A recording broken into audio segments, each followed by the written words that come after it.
मंच पर बुलाने के चाहेंगे।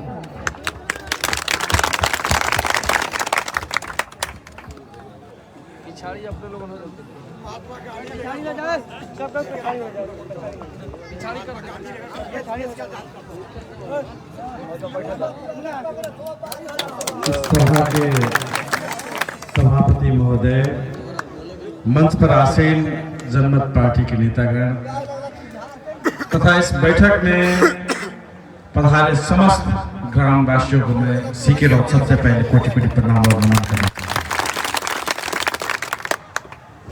वैसे काफी देर तक आप सब यहाँ पर बैठे हैं, बातों को सुन रहे हैं और हमारे मित्रों ने अधिकांश बातें कह दी है, तो मैं बहुत ज्यादा समय नहीं लूंगा। और सभा ये बैठक ये काफी गंभीर होते हुए दिखाई दे रहे, तो मैं खाली एक दो कहानी, छोटी छोटी कहानी के सहारे से आप सबको दो चार बातें कहना चाहता हूं और बहुत ही छोटे में कहना चाहता हूं। तो सबसे पहले हमारे मित्रों ने जो कहा, और आप सभी जानते हैं कि सभी पार्टी को देख लिए, कांग्रेस, कम्युनिस्ट, जसपा, लोसपा जितना था सभी को देख लिए, किसी ने कुछ नहीं किया, किसी से कुछ नहीं हुआ, किसी से हमारा उपकार नहीं हुआ, किसी से हमारा उद्धार नहीं हुआ। उसका थोड़ा सा जड़ भी जाएगा और मैं बहुत ही ठेठ में कह रहा हूं, ठेठ उदाहरण दे रहा हूं ताकि यहाँ के माता बहनों को, इस गांव के माता बहनों को भी समझ में आ सके कि आप अपने घर में दूध जब रखते हैं दूध तो रखते हैं, लोहिया में दूध रखते हैं, तो उस दूध की रखवाली करने के लिए आप बिल्ली को तो नहीं रखते हैं। अगर दूध की रखवाली करने के लिए बिल्ली को रखेंगे तो बिल्ली क्या करेगी? वो दूध पिएगी ही। आपका आंख थोड़ा सा लगा, आपको नींद थोड़ी सी आई, आप जरा सा चुके, वो बिल्ली क्या करेगी? दूध पी जाएगी। तो कांग्रेस, कम्युनिस्ट से मधेश का हित क्यों नहीं हुआ? क्योंकि हम क्या है? वही दूध है और कांग्रेस, कम्युनिस्ट बिल्ली है। मधेश वो दूध है और कांग्रेस, कम्युनिस्ट और बिल्ली है। तो जब भी मधेश की रखवाली करने के लिए, सिमरौनगढ़ की रखवाली करने के लिए वो कांग्रेस, कम्युनिस्ट को देंगे तो वो लूटेगा ही, वो यहाँ पे सब कुछ बिगाड़ेगा ही, और जैसे हमारे आंख झपके वो यहाँ से सारा माल लेके चला ही जाएगा। वही हुआ है। बार बार हमने दिल्ली पे भरोसा कर लिया कि चलो एक बार चांस देते हैं, 2 बार चांस देते हैं। 70 बरस हो गया कांग्रेस को जिताते जिताते, लेकिन आज तक किया क्या? हमारे मधेश को लूटा है, सारा देश को लूटा है, पूरा का पूरा पंथ को ध्वस्त कर दिया है। तो ये छोटी सी बात समझना खाली आवश्यक समझता हूं, मैं ज्यादा विशेष में नहीं जाना चाहता। दूसरी बात, दिल्ली तो बिल्ली है, कांग्रेस, कम्युनिस्ट बिल्ली है, इसलिए वो दूध को पिएगी और पीता रहा है, मधेश को दमन शोषण करता रहा है। अब बताइए, अगर बिल्ली उजला हो या काला क्या फर्क पड़ता है? वो गोरा है तो भी पिएगा, और उसके जगह पे जब हम पहचान ली भाई बिल्ली तो गोरा होता है, उजला बिल्ली आ गया तो ये दूध को पी जाएगा, ये हमने सोच लिया। 62-63 साल में हमको लगा, मधेसी जाग गए, आंदोलन हुआ, यहाँ भी बहुत लोगों ने बलिदानी दी, और लगा उजला बिल्ली वाला सबको लगा अब तो ये उजला बिल्ली को पहचानने लगी जनता। अब जब मधेश में जाएंगे दूध पीने तो लाठी लेके खदेड़ेगी। मधेसी जनता जाग गई 63-64 साल में, तो पहचान लिया कि भाई ये उजला बिल्ली उधर से आता है पहाड़ की ओर से, अब मधेश में पूरा दूध पी के भाग जाता है। तब उस सबने आइडिया लगाया, वो उजला बिल्ली तो बहुत पहचानने लगा ये सब, अब क्या करो, काला बिल्ली को भेज दिया, उपेंद्र यादव को भेज दिया, मोहन ठाकुर को भेज दिया। अब बिल्ली गोरा हो कि काला, उजला हो कि काला, क्या करेगी? तो बिल्ली है तो दूध को पिएगी ही, और वही अभी तक होता है कि जसपा बसपा कोई फर्क पार्टी नहीं है, उसी के द्वारा भेजा गया काली बिल्ली है और अभी तक मधेश को लूटता आ रहा है। छोटा सा उदाहरण, ठीक है। और इसीलिए सिर्फ इतना याद रखना है कि और इसमें भ्रम में नहीं रहना है और ज्यादा समझाने की जरूरत भी क्या है। बार बार उसको जिता के देख लिए, 70 वर्ष से कांग्रेस को जिता के देख लिए, 30 वर्ष से कम्युनिस्ट को जिता के देख रहे हैं और ये जसपा लोसपा फोरम सबको भी 15 वर्ष हो गया, बार बार जिता दिए। उसके सालियों को जिता दिए, उसको समधियों को जिता दिए, उसके लवर गर्लफ्रेंड सबको जिता के मंत्री बना के देख ली। कुछ होने वाला नहीं है। इसीलिए वो सब क्या है, म्याद गुजरा हुआ दवा। इस दवा का क्या हो गया है, म्याद गुजर चुका है, डेट एक्सपायर हो गया है। कांग्रेस का डेट एक्सपायर हो गया है, कम्युनिस्ट का डेट एक्सपायर हो गया है, ये जसपा लोसपा का भी क्या हो गया है, सब डेट एक्सपायर हो गया है। बार बार खा के देख लिए, कोई सुधार नहीं होता, उल्टा रिएक्शन करता है, उल्टा हमारे शरीर पे प्रभाव करता है और हमको तो हॉस्पिटलाइज होना पड़ता है। इसीलिए अब वो date expire Congress communist Jaspa Lospa में नहीं जाना है। अब जनमत पार्टी नाम का लॉर्ड स्पीकर हर छात्र वाला दवा है, वही खाना है, उसी से मरीज का इलाज हो सकता है। एकदम साधारण बात, ठीक है।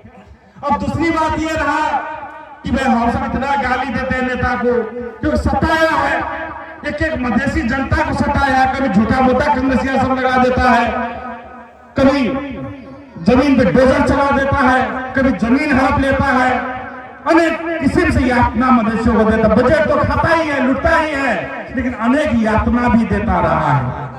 तो इन राक्षस का राज, ये रावण का राज जो यहाँ पर कायम हो गया है, इसको कितना हो गाली देंगे तो नहीं जाने वाला। कितना हो रावण को गाली दे दीजिए यहाँ से, वो राज खत्म नहीं होगा। आप सबने रामायण देखा होगा, रामलीला देखा होगा। रामलीला में भी क्या होता है, राम जी रावण को मारने के लिए तीर चलाते हैं। और जैसे आजकल के नेता के 10 ठो चेहरा है, 10 ठो ऊपर में बैठे हैं, एक प्रचंड मुखड़ा लिया हुआ, एक शेर बहादुर देवा, एक ओली, अनेक मुखड़ा लेकर बैठा है रावण जैसा मुखड़ा, वैसा ही रावण का 10 ठो सिर था। श्री राम जी तीर चलाते थे और तीर चला के सबको काटते थे, लेकिन रावण मरता नहीं था।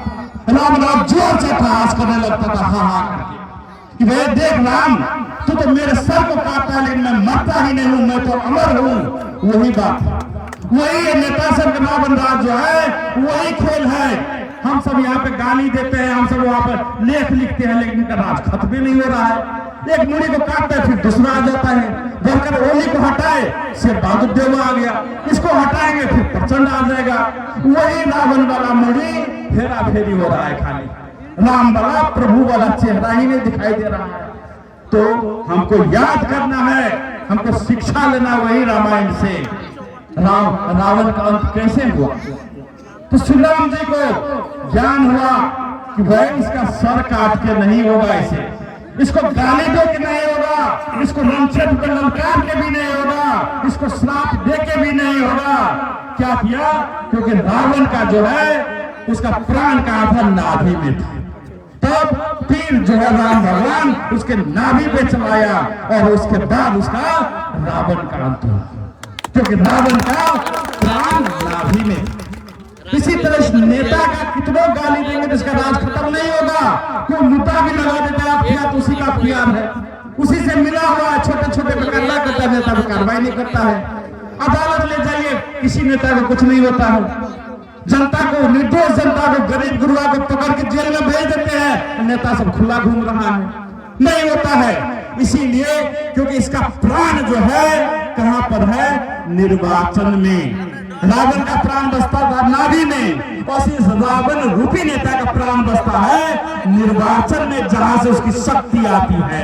इसीलिए अगर इसको रावण राज को समाप्त करना है तो हमको वह काम करना पड़ेगा निर्वाचन में। और लॉर्ड स्पीकर हॉर्न छापा तो पंचमुखी बाण है, उसको लगा के, उसको हॉर्न छाप पे मोहर लगा के ही इस रावण राज को अंत किया जा सकता है। इतनी सी बात एकदम याद रखिए।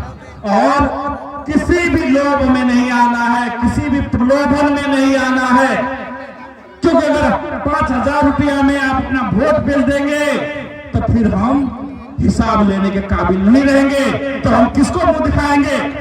नहीं दिखा सकते हैं, क्योंकि हमने अपना वोट बेच दिया। तो कहीं किसी से हिसाब नहीं मांग सकते। ये माइक किसका है? ये माइक वाला,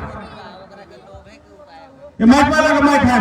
अभी इसको अगर हम तोड़ेंगे तो हमको गाली देगा, कहेगा नहीं इसका भरपाई करना पड़ेगा, मेरा माइक था, इसका भरपाई कीजिए, कहेगा ना।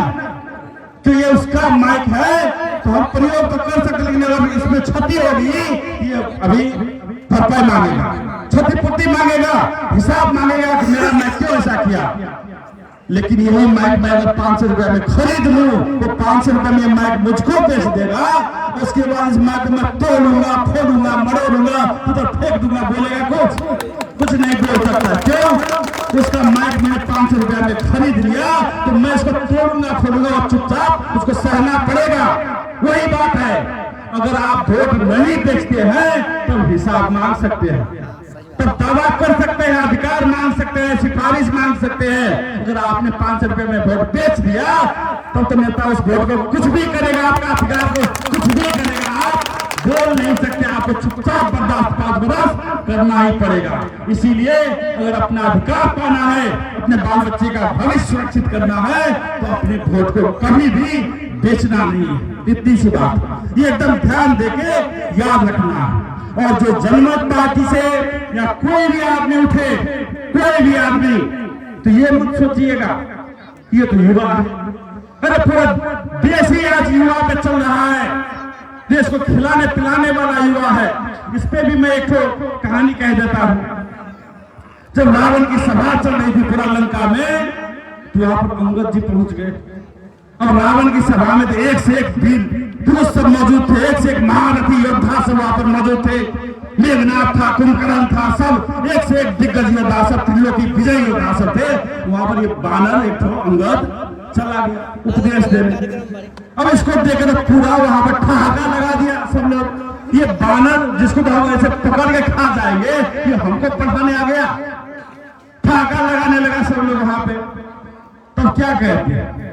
तो अंगद ने क्या किया कि जय श्री राम कह ऐसे करके पैर रोक और कहा, रावण तुम्हारे सभा में अगर इतना अहंकारी वीर योद्धा सब है तो मेरा ख्याल ये पैर हटा के घाट दिखा।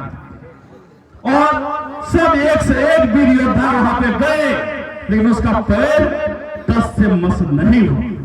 क्यों नहीं हुआ? क्योंकि वो केवल अंगद का पैर नहीं था, उसके पीछे श्री राम जी थे, पूरा श्री राम जी की सेना थी, पूरे श्री राम जी की शक्ति थी। तो यहाँ पर अगर जनमत पार्टी का कोई भी आदमी मेयर के लिए खड़ा होता है, उप मेयर के लिए खड़ा होता है, जिला अध्यक्ष के लिए खड़ा होता है, तो ये मत सोचिएगा कि अंगद वाला छोटा बानर कहां से आ गया।